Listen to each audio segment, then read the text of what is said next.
গবেষণা ও প্রকাশনা বিষয়ক সম্পাদক হিসাবে 2024-এর 15 জুলাই আহত ঢাকা বিশ্ববিদ্যালয়ের শিক্ষার্থী সানজিদা আহমেদ তন্নির সম্মানে আমরা ছাত্রদলের পক্ষ থেকে গবেষণা ও প্রকাশনা বিষয়ক সম্পাদক পদে পদটি শূন্য রেখে আমরা পূর্ণভাবে সানজিদা আহমেদ তন্নির সমর্থন ঘোষণা করছি। এতে আমরা জুলাই আগস্টের যে আমাদের স্পিরিট এবং চেতনা রয়েছে সেই ছাত্রদল সেই চেতনাকে ধারণ করে এবং তার সত্যিকার বাস্তবে রূপান্তর করে আমরা ক্রীড়া বিষয়ক সম্পাদক হিসাবে চিমচিমা চাকমাকে মনোনয়ন করছি। ছাত্র পরিবহন বিষয়ক সম্পাদক হিসাবে মোহাম্মদ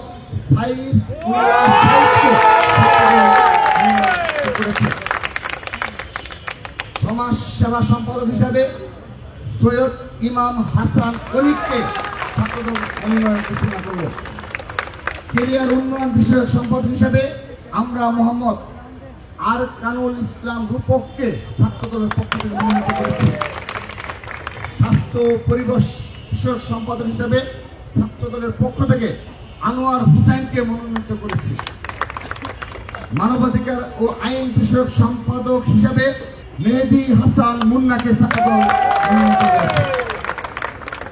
সেই সাথে সদস্য হিসেবে আমরা যাদেরকে মনোনীত করেছি তাদের নাম আমি এক এক করে বলছি।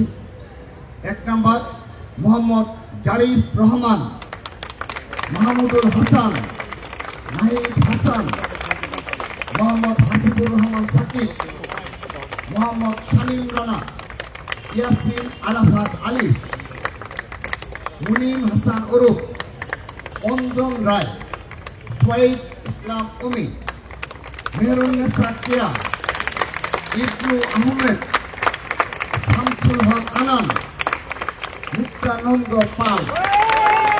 এই হলো আমাদের ডাকসু প্যানেল।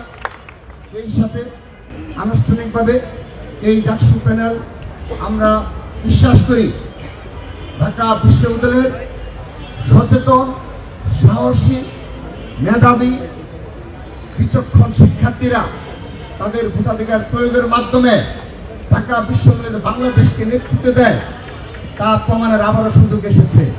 আমরা বিশ্বাস করি আমরা ছাত্রদল আজকে যে প্যানেল ঘোষণা করলাম সেটি ছাত্র সমাজের প্রত্যাশার প্রতিফলন। আমরা ছাত্র সমাজের মাঝে সবচেয়ে জনপ্রিয়, ছাত্র সমাজের অধিকার বাস্তবায়নে যারা দীর্ঘদিন সাধারণ শিক্ষার্থীদের পাশে থেকে কাজ করেছে তাদেরকে আমরা আমাদের এই প্যানেলে মনোনীত করেছি।